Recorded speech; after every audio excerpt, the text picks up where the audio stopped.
Hello guys, welcome back sa ating YouTube channel, John Gomez Vlog. And for today's video guys ay babalik tayo ngayon sa Jubel. Dahil sa ating medical guys, dahil pinababalik tayo dahil merong konting problema sa ating medical dahil di pa pala tapos nung pumunta ako ay meron pa akong tinatapos. Akala ko ba naman ay okay na, yung pala meron pang kulang, hindi ko pala nasubmit yung dating result ko at yung ECG pala ay hindi ko pa nagagawa. Akala ko ba naman ay okay na, kaya yun, ito nga ngayon guys, pinababalik ako. Siguro naman sa ngayon ay okay na, kaya ito naglalakbay naman papuntang Jubel, Mura Joy Madamang, babalik ng Jubel City dahil sa Jubel City nga ang ating pinagmimedikalan. Kaya nga, dito nga mga alas 10 doon ako ng driver, papunta kami ng hospital dahil nga para matapos ng aking medical, kasi ang medical ay para sa aking ikama, para ma-issuehan ako na ikama dahil kailangan dito sa Saudi magkaroon ka ng ikama dahil yun ang pinaka-importante dito. Kaya ito nga guys, bago ka mag-ikama, i-medical ka muna dito sa Saudi Arabia para sa pag-proseso sa ikama. Ang ikama naman ay ito ay isang national ID dito sa Saudi Arabia na kailangan i-comply mo sa lahat ng mga OFW na Pilipino at sa ibang lahi din, kailangan din.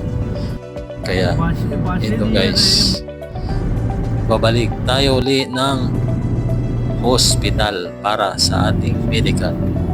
Sa gayon ay matapos na rin. Siguro naman guys, hindi na akong kakabali nito. At ito na nga guys, nandito na tayo sa hospital. Nasa loob na tayo at tayo doon sa may para makapag-ECG tayo. Nandito na ako, naghihintay para sa aking return of ECG. At yan na nga guys, tapos na rin sa wakas ng aking ECG at sinabit na po na ang lahat na aking result. Dahil kailangan para pagkatapos ng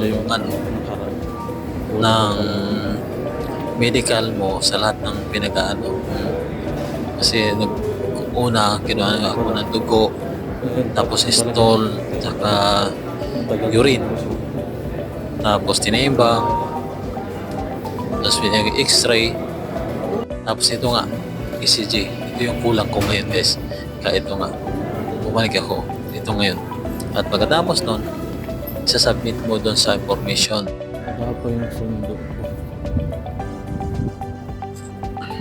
At pagkatapos nga pala ng pag-submit ko doon sa mga result ko guys, dahil stress na ito naman, dahil gutom na rin, naghahanap ako ng restaurant para kumain. Hindi katulad nung una, hindi ko alam ng restaurant, kaya hindi ko napagkain buong maghapon at ngayon naman may nakita kong may malapit pala niya Indian restaurant, kaya pumunta ako at kumain.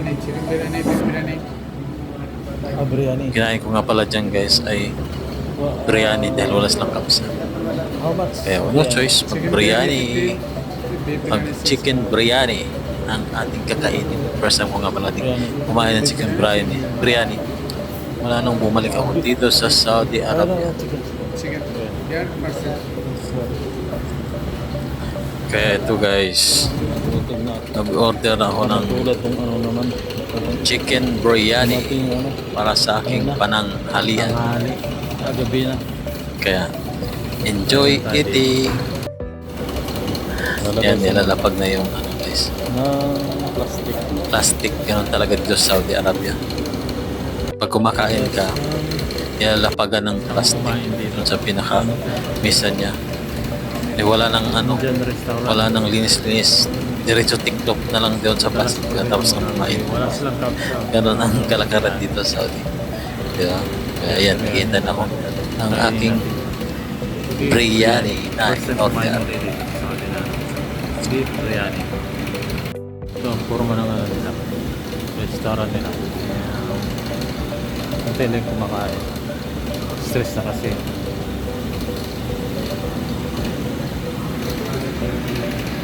Kanilang ano pala, beef biryani ay 16 real. Tapos yung kanilang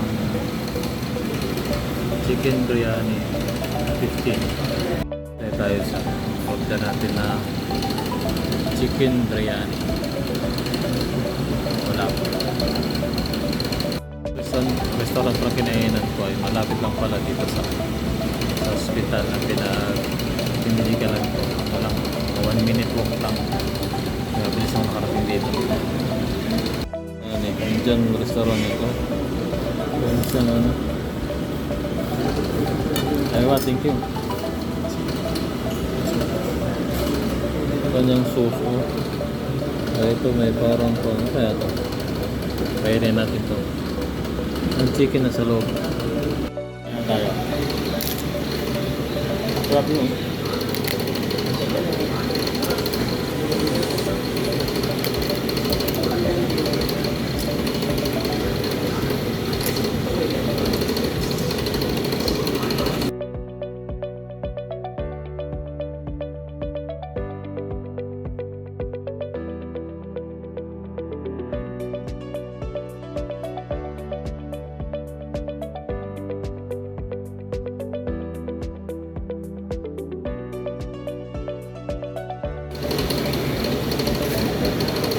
Biryani nila maanghang. Na? Talagang Indian food. Malok ko yun.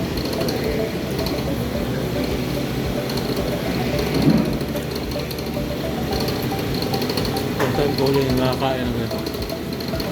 Indian biryani. Ito kanin eh. Maanghang yung kanin. Masarap mo. Pero pag first time ako na kaya ito parang hindi mo gusto. Pero parang hindi na. Masarapan ka na. Ha?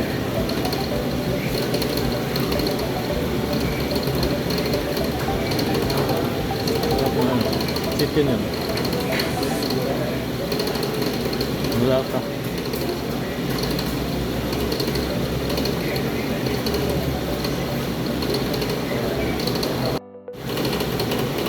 Parang keeping.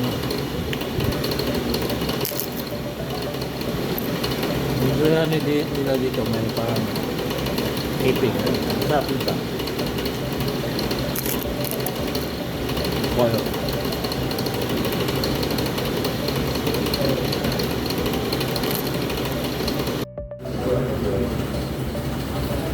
Bayaran na natin.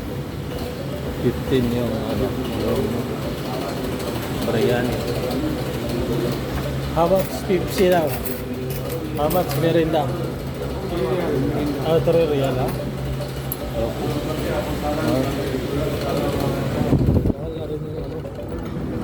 Yung merinda dating 1 real ngayon, ano mo, 3 real. Yung para sa wala. Balik tayo dyan sa hospital. Sila. Ay init sa labas. Diyan ako. Bader Hospital. Balik tayo para malamig sa loob.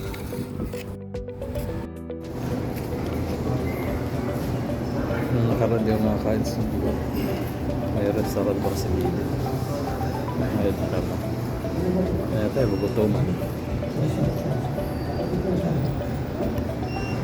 Gusto na rin yung kasama.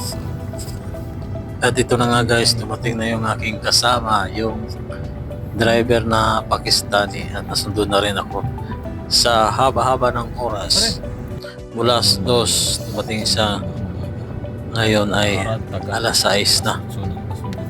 Ganun talaga kasi kailangan niyang magtrabaho muna. Kailangan kasi may mga kailangan pa siyang gawin doon sa site. Kailangan pang ihatid yung mga post doon sa site kung saan. Ganun talaga. Kaya habang tayo ay nagmimedical, At pagkatapos natin, hintayin natin siyang bumalik sa hospital para ihatid pabalik dun sa accommodation. Kaya ito nga guys, bumalik na siya pero mga 6 o'clock. Kaya ito, pabalik na kami ng site accommodation. Kaya okay na rin guys, at least natapos na rin aking medical at pabalik na rin kami ng accommodation ko sa Damam. Kaya okay na rin, at least tapos ng ating gawain sa medical. Hintayin na lang natin, baka susunod araw may result na rin at magawa na rin tayo ng ikama at makapasok na tayo doon sa may site. Kasi napakahigpit dito guys, kailangan kang merong ID muna bago ka makapasok. Kaya kailangan talagang mag-medical ka para magkaroon ka ng ikama, tapos yung ikama mo nagawan yung pass para makapasok ka doon sa compound ng Aramco. Kasi napakahigpit talaga dito sa Saudi, hindi ka basta-bastang makapasok. Kaya kailangan natin sundin ang kanilang patakaran. Kaya ito na guys, pauwi na kami ng accommodation sa Damam. Ayan. At dito na rin nagtatapos ating video guys, at maraming salamat sa mga nagsusubscribe na aking YouTube channel na John Gomez Vlog. Maraming salamat. Bye bye.